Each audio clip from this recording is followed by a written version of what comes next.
오늘 우리가 함께할 하나님의 말씀은 민수기 25장 6절에서 13절 말씀까지입니다. 함께 공독하시겠습니다. 6절 말씀입니다.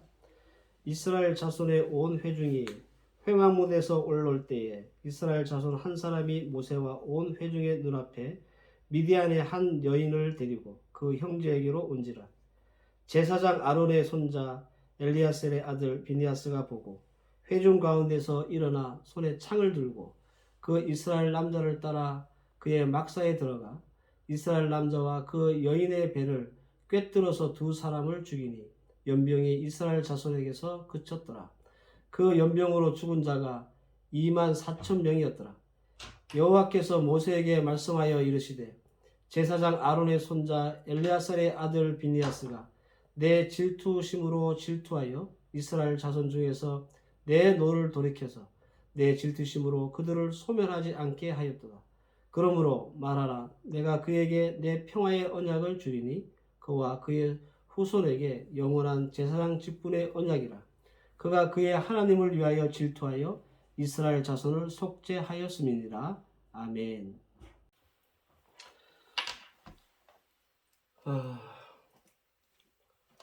진중하고 조금 성숙한 그리스도인 이런 모습으로 우리가 성장하기 위해서는 우리가 익혀야 할 기본이라는 것이 있습니다. 수학을 잘하려면 국어단부터 외워야 되고 영어 공부하기 시작하려면 알파벳을 우리가 알아야 되듯이 우리가 하나님의 사람으로 신앙생활 하면서 더 성숙해 나가기 위해서는 우리 기독교 신앙의 기본, 제가 앞서 말씀드렸던 예배나 또 기도나 헌금, 봉사 뭐 이런 것들을 우리가 잘 다지는 것이 상당히 중요하겠다라는 겁니다. 여러분들 우리가 예수 믿는 성도로서 신앙생활을 하면서 이 네 가지를 피할 수 있을까요? 피할 수 없습니다. 우리는 신앙생활을 한다는 것 자체가 일단 예배와 기도와 헌금과 봉사의 어떤 그런 연결이 계속 이어지기 때문에 교회 안 다니면 몰라도 신앙생활을 할 것 같으면 이 네 가지는 피할 수가 없는 거죠. 그래서 이것을 기본이다라고 말씀을 드리고 그 기본에 대한 말씀을 하나씩 이제껏 여러분들에게 전해드렸습니다. 저는 크게 두 가지 이유를 가지고 이 신앙의 기초, 기독교의 기초에 대한 말씀을 선포했거든요. 첫 번째 이유가 뭐냐면 오늘 이렇게 여러분들 화면에 보시면 아시겠지만 많은 분들이 줌으로 예배를 같이 드리고 계세요. 이렇게 예배를 드리고 계시는 분 중에는 이제 막 신앙생활을 시작하신 분이 계시고요. 그리고 이제 신앙생활의 어떤 뭐랄까요 공백이 굉장히 이렇게 길었던 분들이 계십니다. 그래서 비록 우리가 줌이라고 하는 이 방식을 통해서 예배는 드리지만 이런 예배와 또 이런 말씀을 통해서 이렇게 새롭게 시작하는 믿음을 새롭게 시작하는 분들이 그 신앙의 기초를 좀 잘 배우고 나중에 또 어느 교회 가서 신앙생활을 하시더라도 기본이 없다라고 하는 소리는 안 들을 수 있는 그런 우리 성도가 되었으면 좋겠다라고 하는 마음이 있어서 이렇게 기본에 대한 말씀을 좀 드리는 거예요. 두 번째는 코로나 때문에 성도들의 어떤 그 신앙의 기본이 굉장히 큰 도전을 받고 또 혼란스러운 게 사실이잖아요. 그래서 제가 이 기본에 대한 말씀을 계속 드리게 되었습니다. 코로나라고 하는 세계의 큰 이 팬데믹이 우리 성도들을 많이 변화시켰습니다. 교회도 변화시키고 우리 일상도 변화시키고 그리고 한 번도 경험을 해보지 못했던 일이라서 처음에는 뭐 작년만 하더라도 우리가 우왕좌왕하고 뭐 어떻게 해야 될지 모르고 막 그랬었어요. 그래서 그러다 보니까 예배 형식도 많이 변하게 되고 우리가 그동안 지켜왔던 전통적인 신앙의 생활, 모습 이런 것들이 굉장히 많이 도전을 받고 딜레마에 빠지고 혼돈이 생기게 되는 거죠. 그래서 저는 생각을 했어요. 이렇게 과도기적인 시간을 지날 때는 다시 기본으로 돌아가고 다시 기초로 돌아가서 우리의 신앙을 이렇게 다지는 것이 훨씬 더 중요하겠다 이렇게 생각을 했습니다. 그래서 오랫동안 신앙생활하고 이렇게 우리 기독교의 기본이 필요 없는 분이라 할지라도 이렇게 코로나 때문에 맞이하고 있는 이런 신앙의 어려움들을 잘 극복하고 또 믿음의 중심을 딱 붙잡기 위해서는 다시 한번 우리가 기초를 다지는 것이 필요하겠다라는 생각이 든 겁니다. 바라기는 이렇게 막 초심자들, 이렇게 막 예수를 믿기 시작한 여러분들은 오늘 이런 말씀들을 통해서 기초를 잘 다질 수 있기를 바라고요. 또 이제 기존에 신앙생활 잘 하셨던 우리 성도 여러분들은 이렇게 팬데믹으로 코로나로 힘든 이 시국에 여러분들 흔들림 없이 그 믿음의 중심을 잘 잡아나갈 수 있는 그런 에너지로 이 말씀이 여러분들에게 작동될 수 있기를 바랍니다. 오늘은 봉사에 대한 두 번째 말씀이자 모든 기초적인 이제 성경의 기본이라고 하는 말씀을 제가 좀 마치려고 합니다. 기독교 신앙에 대한 기초에 대한 말씀을 제가 11주간 전했습니다. 조금 지겹기도 하고 이제 마칠 때가 된 것 같아서 이제 정리를 좀 해볼까 생각을 합니다. 지난주에 저는 봉사가 무엇인가 그리고 우리 성도들은 왜 봉사해야 하는가에 대한 말씀을 전했습니다. 봉사가 뭐죠? 봉사는 나를 괴롭혀서 섬기는 걸 말하는 거예요. 그것이 교회이든 성도이든 섬기는 것을 말하는 거예요. 그리고 우리는 왜 봉사해야 합니까? 이건 예수님이 우리에게 하라고 하셨기 때문에. 그죠? 그리고 봉사는 우리 성도들이 신앙의 어떤 경건의 연습을 할 수 있는 시험의 장소, 훈련장이기 때문에 우리는 반드시 이 봉사라는 것을 교회 안에서 또 성도들과 함께 해 나가야 한다라고 말씀을 드렸습니다. 오늘은 봉사의 한계라고 하는 제목으로 봉사에 대한 마지막 말씀 그리고 기독교 기초에 대한 마지막 말씀을 드리겠습니다. 이 말씀은 이런 뜻이에요. 성도들은 어디에 기준을 두고 봉사해야 하나 이런 취지입니다. 오늘 우리가 읽었던 본문을 이렇게 보면 이 본문이 이 봉사라고 하는 주제에 조금 어색하지 않을까 이렇게 생각하시는 분들은 아마 계실 거예요.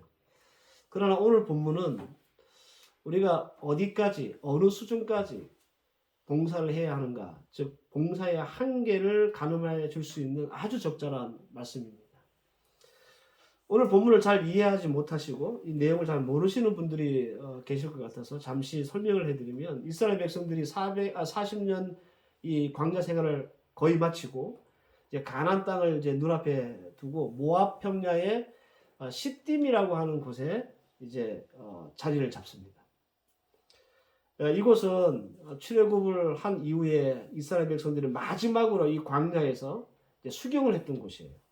그리고 그 유명한 신명기 모세의 마지막 설교죠. 고별 설교가 바로 이 시딤에서 있었습니다. 그리고 이 시딤은요, 여호수아가 다음 지도자로 이렇게 세워지고 안수받고 임명됐던 그런 아주 유명한 곳이기도 합니다.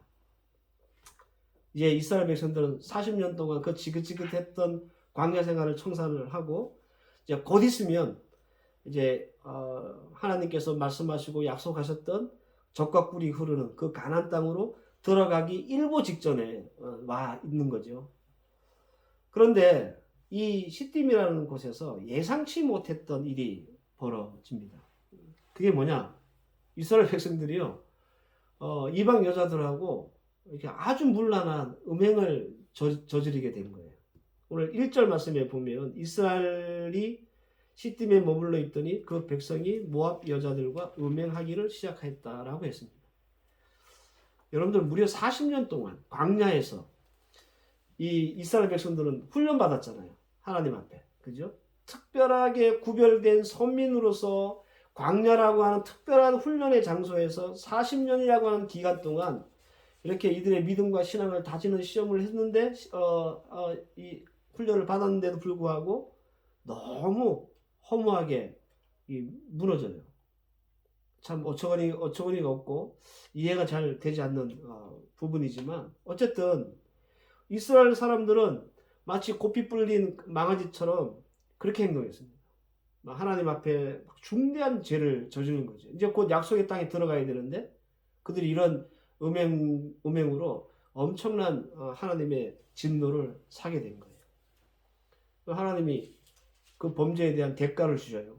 두 가지로 그 벌을 물으셨는데, 첫 번째는 뭐냐면 이 백성들의 우두머리들, 두령들에게 책임을 물어요. 그래가지고 목을 매도 다 죽여버립니다.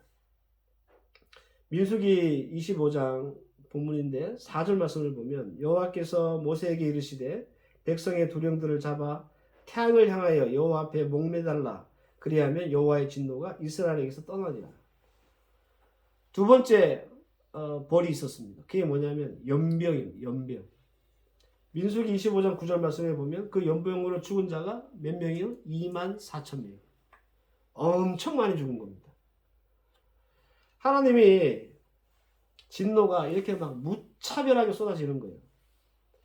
가나안 땅을 코앞에 두고 이제 곧 약속의 땅 들어갈 수 있겠구나 라고 하는 기쁨과 기대로 가득 찼던 이 이스라엘 백성들의 그 기쁨과 기대는 한순간에 날아가고 이 이스라엘은 초상집이 된 거예요. 초상집. 여러분 생각해 보세요. 각 지파 족속들의 이 두령들이 다 목이 매달려 교수형을 당하고요. 연병으로 인해서 백성들이 24,000명이나 죽어나가는 그 막 시체들이 산더미처럼 쌓이는 거죠. 뭐 여기저기서 막 애곡하는 통곡하는 소리가 들립니다. 이 상상이 되십니까? 이런 아주 그냥 아수라와 같은 그런 이 상황이 이스라엘 백성들에게 벌어진 거예요. 여러분들, 우리가 이런 상황을 당하면 우리는 어떻게 할 것 같습니까?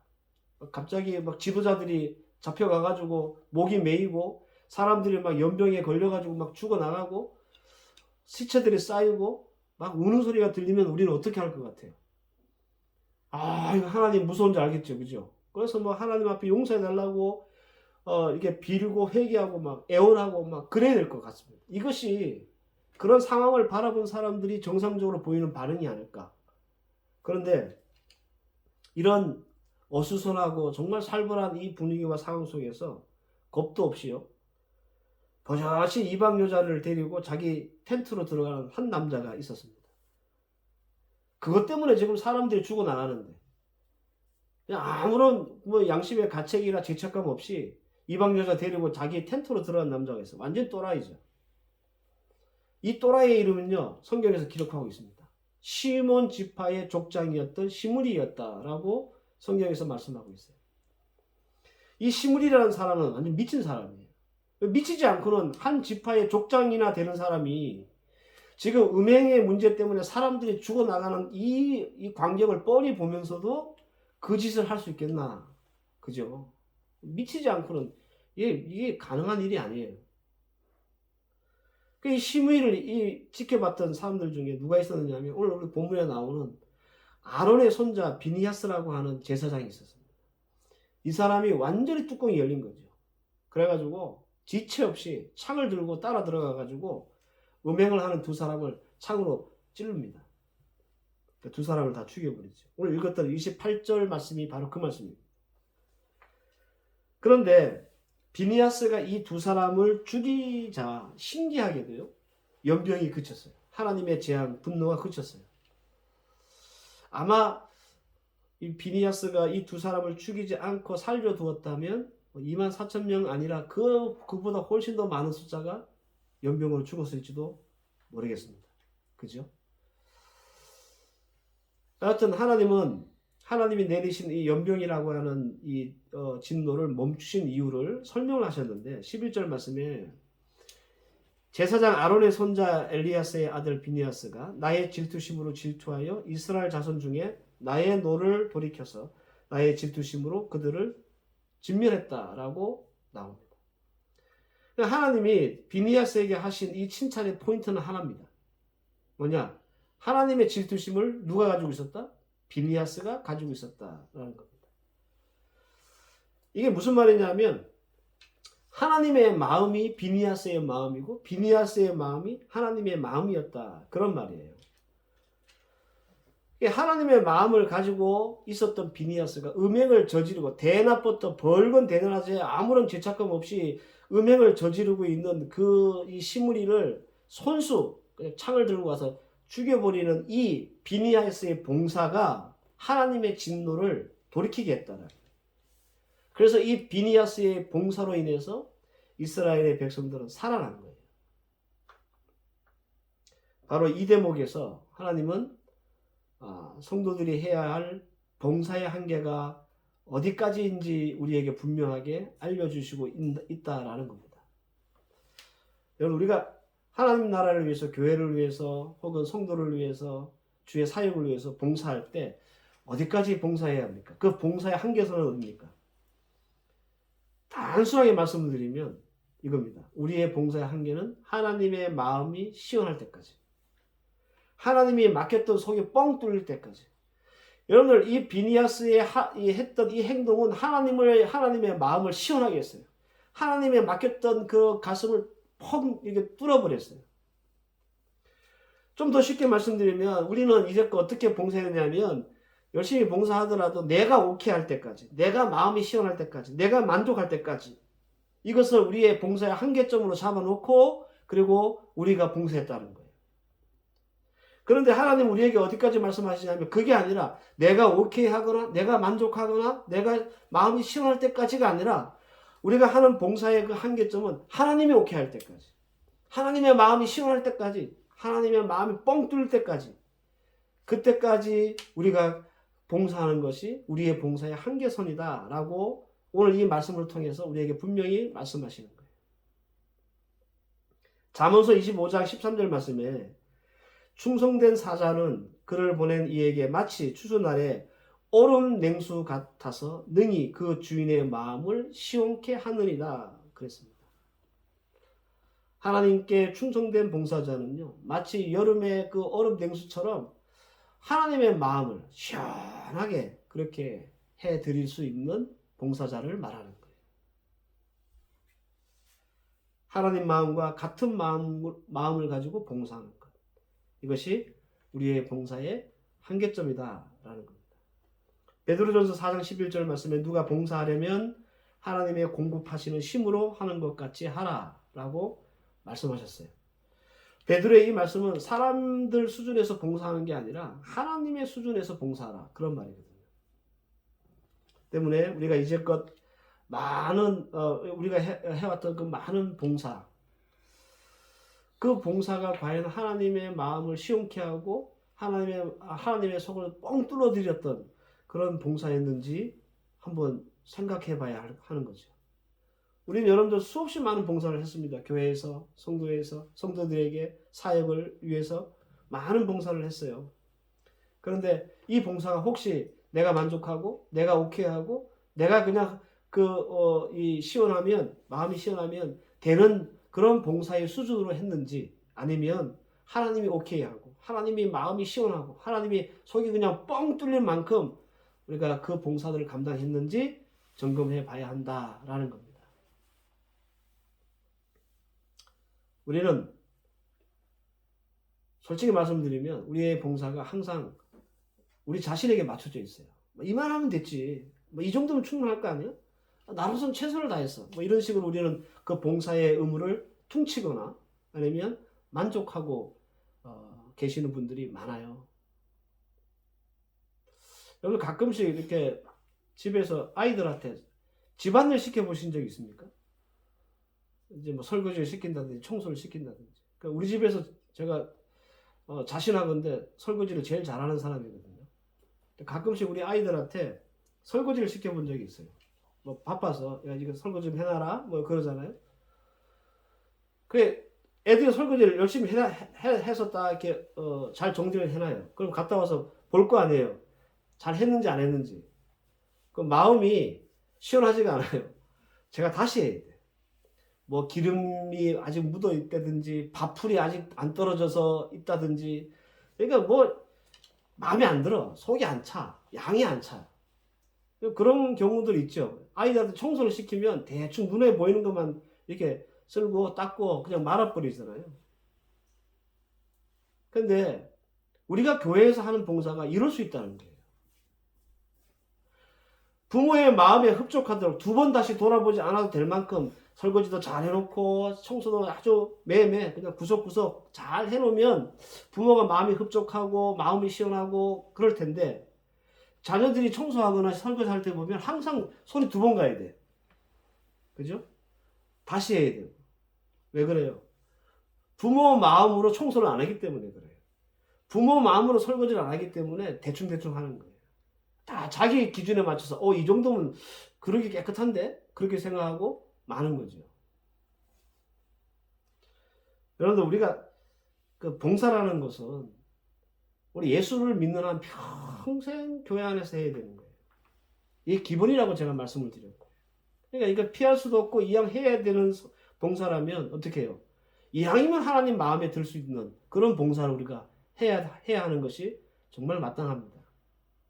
그래서 이제껏 우리가 했던 그 봉사의 수준, 그 한계를 오늘 이 말씀을 통해서 여러분들 끌어올려 하나님이 기뻐하시고 하나님이 마음이 시원케 되는 그런 수준에까지 우리의 봉사를 업그레이드 시킬 필요가 있다라는 겁니다.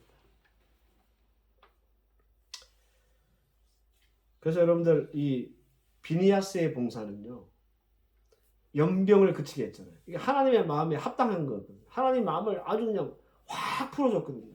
그러니까 하나님이 그 대가로 연병을 그치신 거예요.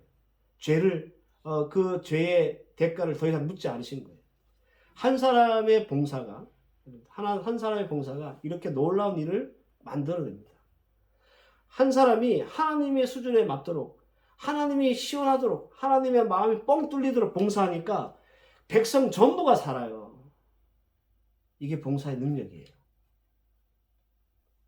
그리고 이것은 하나님이 우리에게 주시는 복과 은혜의 통로이기도 합니다. 여러분, 우리가 이제껏 나눴던 예배나 기도나 헌금이나 이 봉사는, 이 기본적인 것들은 하나님 앞에 온전하게 행하면요, 오히려 이것이 우리에게 하나님의 복을 받을 수 있는 통로가 된다니까요. 제가 매번 말씀드렸습니다. 그래서 이왕 하는 봉사 잘해야 하는 거예요. 여러분, 다시 한번 기억하십시오.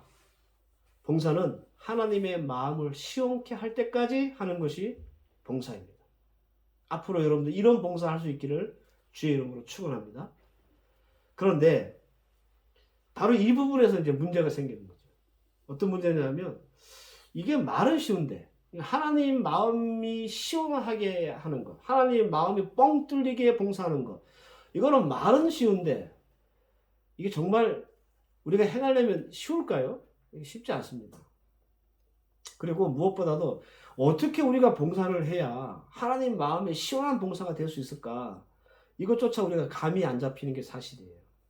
그래서 제가 오늘 본문을 중심으로 딱 두 가지만, 하나님의 마음을 시원케 하는 봉사는 어떻게 해야 하는가에 대한 그 방법을 알려드리겠습니다. 앞으로 여러분들 봉사할 때 이렇게 봉사하시면 됩니다. 첫 번째가 뭐냐면, 여러분들의 생각과 마음의 수준을 높이세요. 비니아스는 음행을 저지르는 이 시므이를 죽였습니다. 왜 그랬을까요? 그의 생각과 마음이 일반 백성들하고는 달랐기 때문에 그렇습니다. 여러분들, 사람들은 생각한 만큼, 생각의 수준만큼 삽니다. 위대한 일을 해냈던 사람들의 공통점, 그리고 위대한 하나님의 복을 받았던 사람들의 공통점이 뭔지 아세요? 네? 그들의 형편이나 상황이 우리보다 더 우월했거나 나았거나 좋아서 그들이 하나님 앞 복을 많이 받고 위대한 일을 한 게 아니고, 그들의 생각과 마음의 수준이 달라요. 그들이 생각하고 마음 먹는 수준이 우리보다 훨씬 더 우월해요. 그래서 여러분들 복을 받고 그들이 위대한 일을 해내는 거예요. 우리보다 형편이 좋거나 돈이 많아서가 아니라 생각부터 달랐다는 거죠. 비니아스도 마찬가지입니다. 여러분들, 민수기 25장 11절 우리가 읽었던 본문 안에 비니아스가 나의 질투심으로 진투하여 라는 말씀이 있습니다. 이 말씀은 이미 비니아스의 마음은 일반 백성의 수준을 넘어서 하나님의 마음의 수준에 도달했다, 그런 말이에요. 비니아스는 생각하고 마음 먹는 것이 수준이 달랐습니다. 사람들의 생각과 수준이 아니라 하나님의 생각과 마음의 수준으로 옮겨간 거예요. 그래서 우리가 비니아스급의 봉사자가 되기 위해서는요, 그래서 그 봉사가 우리가 복이 되고 사람을 구하려면 우리의 생각이 평범해서는 안 된다라는 거예요. 남들 생각하는 고만친 그 도토리 키대기만큼 고만고만하게 생각하고 신앙생활하고 우리가 예수를 믿으면 여러분들 우리의 봉사도 고만고만해지는 거예요. 비니아스처럼 뭐 아웃스탠딩한 그런 봉사가 우리 가운데 나타나지 않습니다. 왜? 생각이 못 따라가기 때문에. 그래서 여러분들 자기중심적으로만 이렇게 생각을 하면 하나님 중심적으로 생각을 못해요. 그래서 생각과 마음의 수준을 높이라는 말은 내 중심적, 자기 중심적인 생각을 벗어나서 하나님이라면 어떻게 생각하실까라고 하는 수준으로 올리라는 거예요. 그러면 우리는 사람을 살리고 그리고 비니아스처럼 하나님의 마음을 시원케 하는 그런 봉사를 할 수 있습니다. 생각과 마음의 수준이 달라야 됩니다. 똑같은 교회 일을 보면서 생각을 특별하게 하는 사람들은요, 특별한 봉사를 할 수 있어요. 두 번째는 뭐냐면 행동하는 거예요. 우리가 하나님의 마음을 시원케 하는 봉사자가 되려면 생각만 하고 마음만 먹었어도 되는 일이 아니에요. 그죠? 내가 탁월한 생각을 가지고 있었고 탁월한 마음을 먹었다 할지라도 그것이 생각과 마음에만 머물면 아무런 능력을 발휘하지 못합니다. 오늘 읽었던 우리 6절과 7절을 보면 시몬 지파 족장이었던 시므리가 미디안 여자를 옆에 끼고 들어갔을 때 그 광경을 본 사람들이 굉장히 많았음을 알 수 있습니다. 6절 말씀을 보면 모세뿐만 아니라 온 회중이 다 봤어요. 모세도 봤으니까 모세 옆에 있었던 대제사장 아론도 봤겠죠. 아론을 대신하는 엘리야살도 봤겠죠. 그러면 모세의 그림자라고 여겼던 그 여호수아도 봤을 거 아니에요. 그죠? 모세가 봤으니까. 뿐만 아니라 하나님의 재앙이 막 이렇게 내려가지고 24,000명이나 죽었습니다. 엄청난 많은 통곡과 장례가 치러졌을 거예요. 그 사람들도 봤어요. 그 슬픔에 잠겨있던 사람들도 봤어요. 그런데 말입니다. 그렇게 많은 사람들이 목격했단 말이에요. 그 범죄 현장을. 미디안 여자를 데리고 들어가서 벌건 대낮에 그 음행을 저지르는 그 시므이를 봤어요. 많은 사람들이 봤어요. 그런데 그 사람을 보고 일어선 사람은 한 사람밖에 없어요. 그럼 다른 사람들은 뭐 하고 있었을까? 여러분 한번 생각해 보세요. 많은 사람이 이 범죄의 현장을 목격하고 있었는데 다른 사람들은 뭐 하고 있었을까요? 예? 비니아스는 일어나 창을 들고 가가지고 두 사람 찔러 죽였는데 이런 행동을 했는데 나머지 본 사람은 뭐 하고 있었을까요? 어떤 사람들은 욕하는 사람도 있을 거예요. 지금 이 판국에 막 그러면서 막 쌍욕을 하는 사람이 있었을 거예요. 분명히. 어디 가나 그런 사람이 있으니까. 그리고 수근거리는 사람이 있을 거예요. 저 사람은 뭐 레이지파 누구의 아들인데 왜 저런 짓을 해? 그러면서 막 수근거리는 사람도 있을 거예요. 또 이런 사람도 있겠죠. 지금 내일도 급하니까 저 사람이야 죄를 짓든 말든 막 관심을 끄고 아예 관심이 없는 사람들도 있을 거예요. 아마도 분명히 시므리가 했던 그 광경을 보고 많은 사람이 봤으니까 보고 여러 가지 이런 반응들을 보였을 거란 말이에요. 욕하는 사람, 수군 거는 사람, 관심 없는 사람, 여러 종류의 사람이 있지만 단 한 사람도 행동하는 사람이 없었어요. 비니아스 뿐이었어요. 우리의 봉사가 비니아스의 봉사를 따라잡기 위해서는 바로 이게 필요한 거죠. 이게. 여러분들 우리도 어떤 이 봉사를 앞에 두면 이런 반응을 보냅니다. 화도 내고 욕도 하고 수군거리고 핑계댑니다. 자기 합리화를 시키는 거예요. 시간이 없어서 안 됩니다. 능력이 부족합니다. 물질이 없습니다. 기타 등등. 내가 마음은 있고 생각은 있는데 내가 지금 형편이 이렇습니다. 라고 하는 그런 각각의 반응들을 보여요.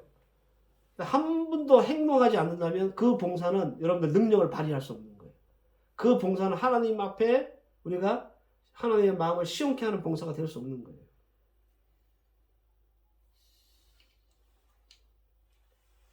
우리는 하나님을 위해서, 교회를 위해서, 성도를 위해서, 주께서 우리에게 맡기신 사역을 위해서 많은 봉사의 요구들 앞에 날마다 서 있습니다. 날마다. 우리 성도들은 이걸 뗄래야 뗄 수가 없어요.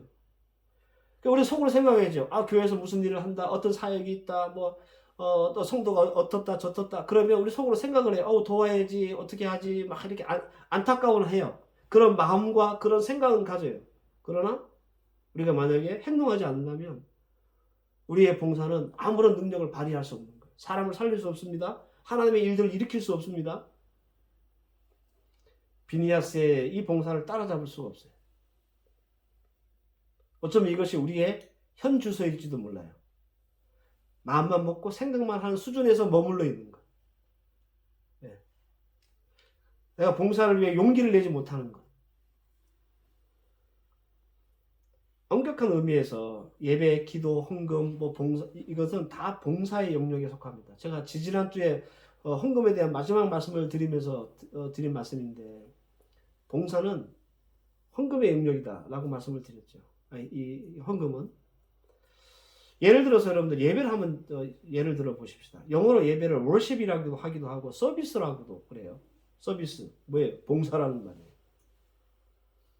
그렇다면 여러분들 우리는 하나님 앞에서 오늘도 이렇게 예배를 드리는데 우리의 예배가 하나님 앞에 하나님의 마음을 시원케 하고 그냥 막힌 속이 뻥 뚫릴 만큼 그런 하나님이 흡족할 만큼 예배를 드리고 있는가? 왜? 이 예배가 봉사라면. 그죠? 공부하는 자녀를 둔 부모라면 한 번씩 이렇게 겪어봤을 법한 일인데, 요즘 기말고사 기간이잖아요. 기말고사가 앞에 있다고 이제 공부하겠다고. 엄마 아빠 나 공부할 테니까 건드리지 마. 그럽니다. 열심히 그래 뭐 간식도 사주고 그러잖아요. 조용히 이게 분위기도 잡아주고. 근데 공부하겠다는 놈이 30분이 멀다 하고 들락날락거리는 거예요. 물 먹어야 된다고 화장실 가야 된다. 배고프다 라면 끓여 먹고. 그러면 여러분들 부모 입장에 저게 공부를 하려는 놈인가 안 하려는 놈이 헷갈리죠. 예.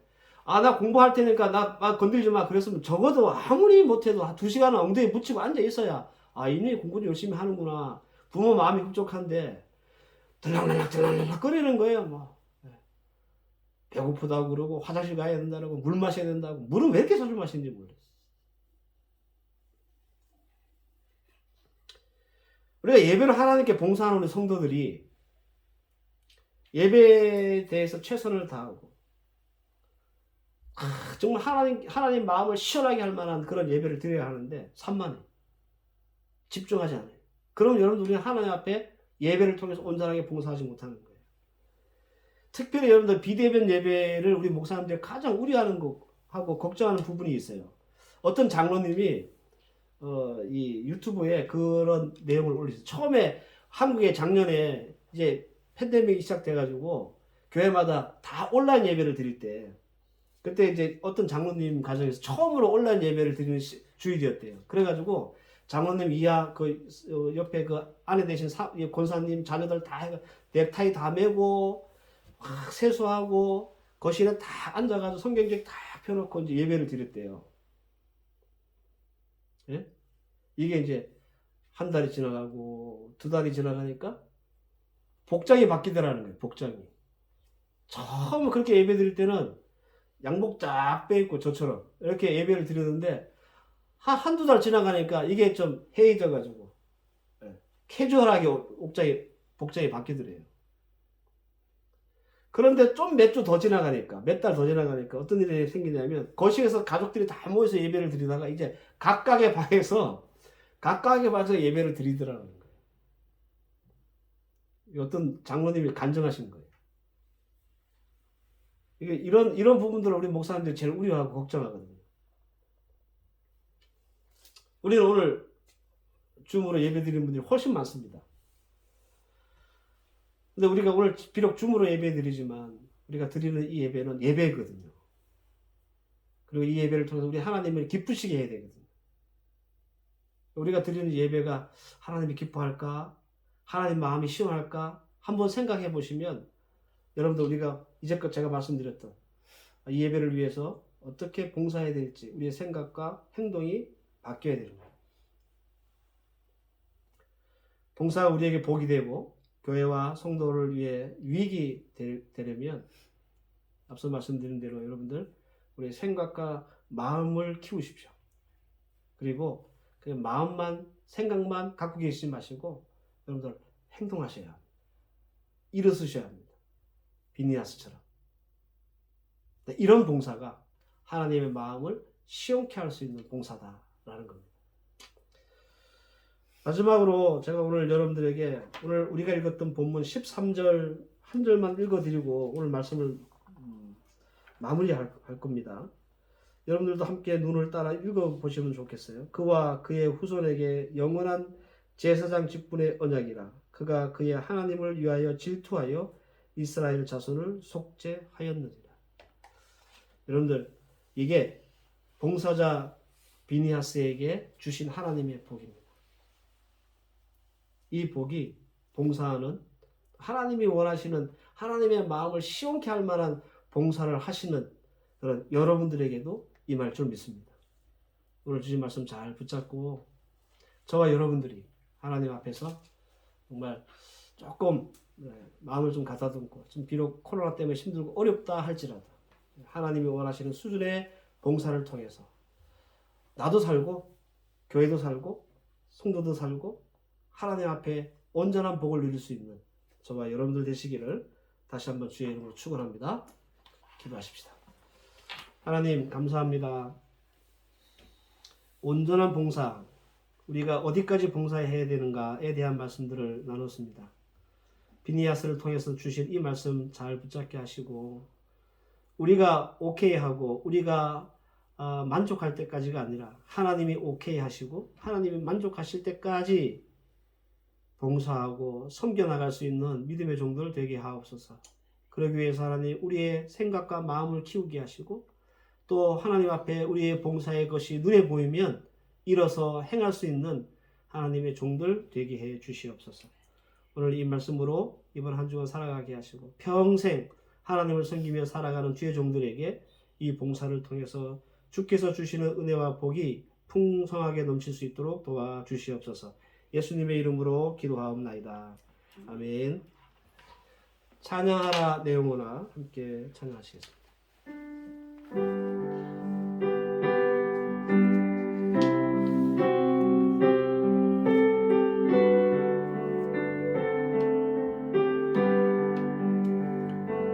찬양하라 내 영혼아,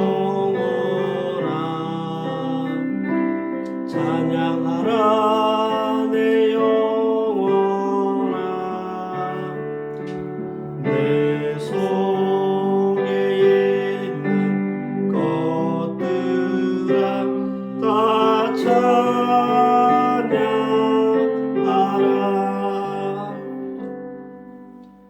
이제는 우리 주 예수 그리스도의 은혜와 성부 하나님의 무한하신 사랑과 성령의 인도하심과 교통하심과 섭리하심이 비니아스처럼 하나님이 기뻐하시고 하나님의 마음이 시원케 되기까지 봉사하기 원하는 하나님의 귀한 백성들 머리 위에와 이들의 가정과 자녀와 학업과 사업과 직장 위에 그리고 두고온 우리 사랑하는 필리핀 한인교회와 그 성도들 머리 위에 이제로부터 영원까지 함께 계실지어다.